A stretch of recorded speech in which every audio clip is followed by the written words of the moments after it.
GSA classes में आपका स्वागत है। पिछले वीडियो में हमने संख्या पद्धति के बारे में पढ़े थे, नंबर सिस्टम में। उसमें हमने कुछ 4 प्रकार के उसमें नंबर टाइप्स पढ़े थे, जिसमें पहले हम नेचुरल नंबर पढ़े थे, प्राकृतिक संख्या क्या होती है। दूसरे में हमने पढ़े थे कि पूर्ण संख्या क्या होती है। फिर हमने सम संख्याएं और विषम संख्याएं पढ़ी। अब उसी क्रम को हम आगे बढ़ाते हुए अगला पढ़ेंगे। आज का हमारा टॉपिक है संख्या पद्धति का। हम पढ़ेंगे एक नया टाइप, वो होते हैं पूर्णांक संख्या। पूर्णांक संख्याएं क्या होती हैं, इसको इंग्लिश में बोलते हैं इंटीजर। ठीक है, तो इंटीजर क्या होती हैं? वे संख्याएं जिसमें ऋणात्मक संख्याएं भी ऐड हो जाती हैं। ऋणात्मक संख्याएं, शून्य और positive numbers, minus numbers, zero and positive number. तो हम इसको ऐसे लिख सकते हैं, वे संख्याएं जिनमें ऋणात्मक संख्याएं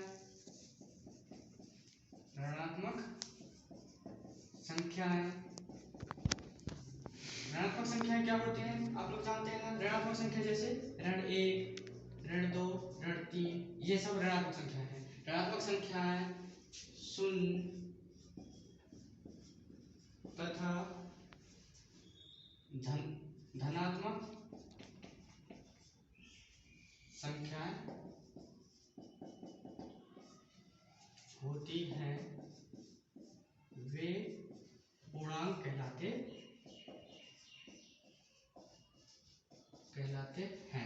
ठीक है, इसके उदाहरण में हम क्या क्या देखेंगे, जैसे कि -1, -2, -3, फिर 0, फिर 1, +1, +2, +3 एंड +4। और ऐसे करके पूरे ऋणात्मक के इस साइड जाते हुए इन्फिनिटी तक और धनात्मक में भी इस साइड जाते हुए अनंत काल तक। इसमें भी आप जो एक चीज को आप लोगों को ध्यान रखना है, जैसे हम यहाँ धन 1 लिखे हैं, धन 2 लिखे हैं, यदि कई जगह हम सिंपल देखते हैं, जैसे 1 लिखा है तो इसमें धन का चिन्ह नहीं लगा है, इसका मतलब ये हुआ कि ये धनात्मक संख्या ही है। धन का चिन्ह होना और न होना उसमें ज्यादा फर्क नहीं करता है। ठीक है, तो कई बच्चे कभी कंफ्यूज हो जाते हैं कि सर इसमें धनात्मक लगा है, फिर कुछ ऐसे सब संख्या रहती है जिसमें धनात्मक का चिन्ह नहीं लगा रहता है। तो आपको हमेशा विशेष रूप से ध्यान रखना है कि यदि धनात्मक चिन्ह लगा तो ठीक है, हमको समझने में आसानी होगी धनात्मक संख्या है। लेकिन यदि धनात्मक संख्या चिन्ह नहीं भी लगा है, इसका मतलब भी होता है वो धनात्मक होता है। ठीक है, और ऋणात्मक में तो हमको उसके सामने चिन्ह लगाना ही पड़ता है। अगला हम देखते हैं, इसके बाद होते हैं हम पूर्णांक। समझ में आ गया ना सबको? वे संख्या जिनमें ऋणात्मक, शून्य तथा धनात्मक संख्या आती है। ठीक है, उन्हें क्या कहते हैं? पूर्णांक संख्या के इंटीजर कहते हैं।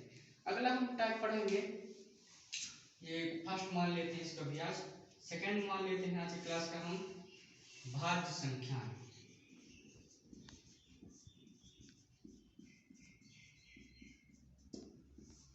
भाज्य संख्याएं, ठीक है, तो भाज्य संख्याएं को इंग्लिश में बोलेंगे हम कंपोजिट नंबर्स।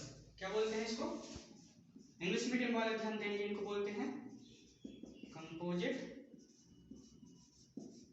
नंबर्स। ठीक है, कंपोजिट नंबर्स क्या होती है? फिर भाज्य संख्याएं।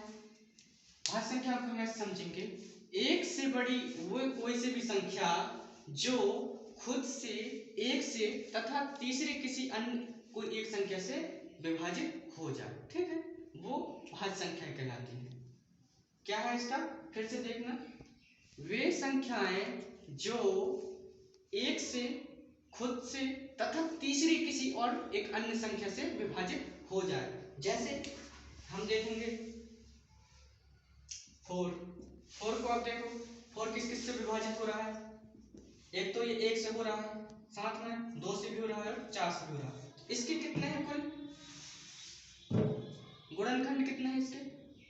1, 2, 3। इसके 3 है ना, एक तो खुद है और एक 2 भी है और 4 भी, तो ये हमारे एक भाज्य संख्या। ठीक है, लेकिन जैसे हम आगे देखते हैं, जैसे कि 6 हो गया, तो 6 में किस किस से डिवाइड हो जाता है? 1 से हो जाता है, 1 से तो हर संख्या डिवाइड हो जाती है। इसके अलावा 3 से भी हो जाएगा, 6 से भी। तो ये भी देखो तीसरी किसी अन्य संख्या से डिवाइड हो रही है ना, इसलिए इसका मतलब ये भी क्या हमारी भाज्य संख्या। ठीक है, तो हम इसका उदाहरण इसका हम परिभाषा कैसे लिख सकते हैं, एक से बड़ी कोई संख्या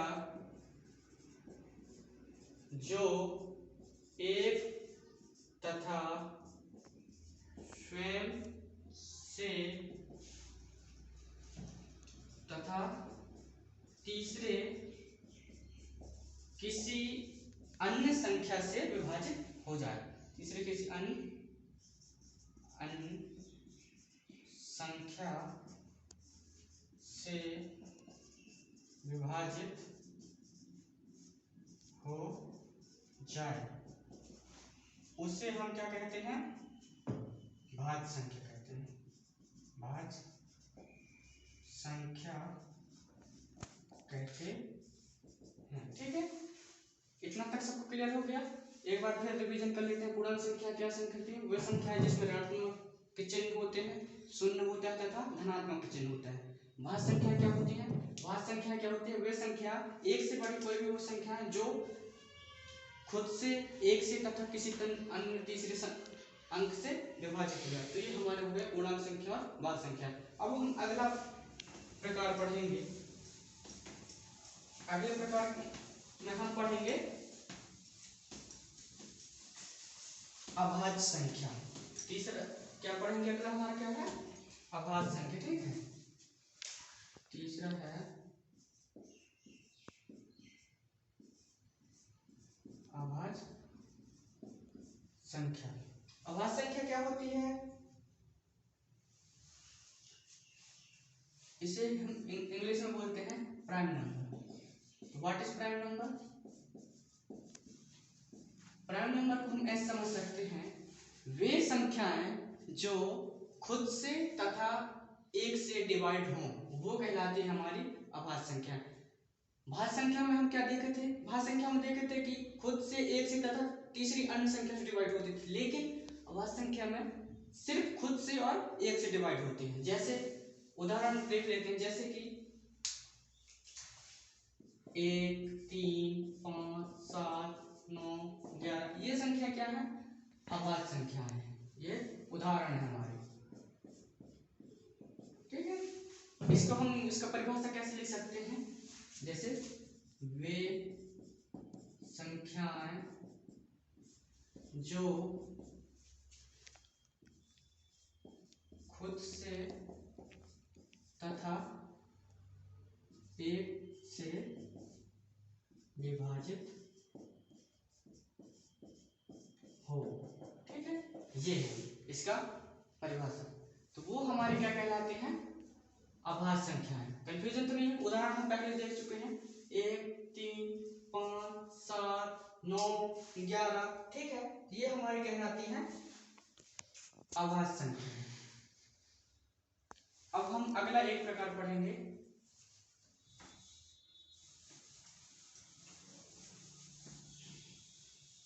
अगला प्रकार पढ़ेंगे हम सह अभाज्य संख्याएं। क्या पढ़ेंगे हम, सह अभाज्य संख्याएं। सह अभाज्य संख्याएं, इसको इंग्लिश में हम बोलेंगे को प्राइम नंबर्स। इंग्लिश में क्या बोलेंगे, को प्राइम नंबर। ठीक है,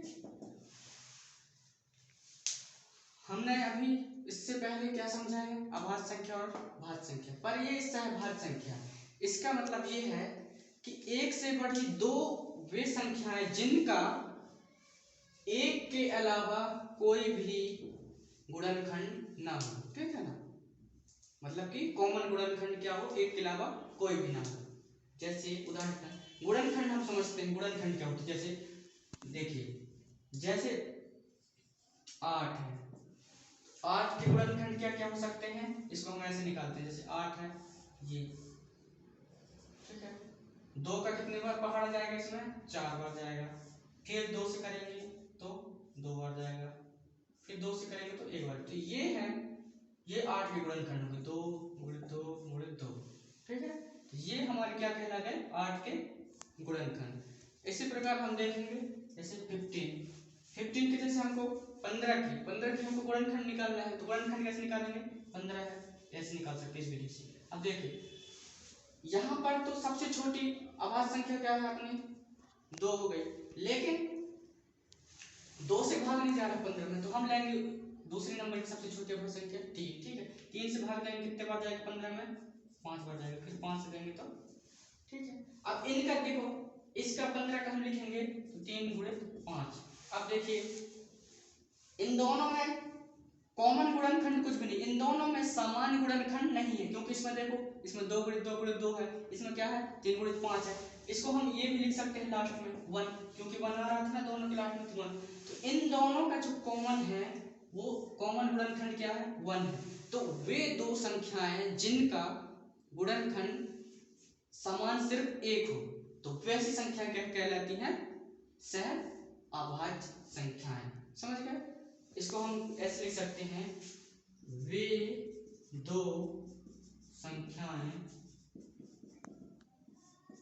जिनका गुणनखंड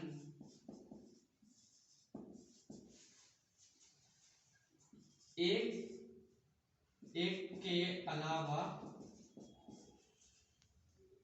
दूसरा गुणनखंड, वो भी कैसे, उभयनिष्ठ, ठीक है। उभयनिष्ठ मतलब कॉमन, ठीक है। तो वे दो संख्याएं जिनका उभयनिष्ठ गुणनखंड एक के अलावा दूसरा ना हो, वे क्या कहलाती है, हमारी सह अभाज्य संख्या, ठीक है। Thank you.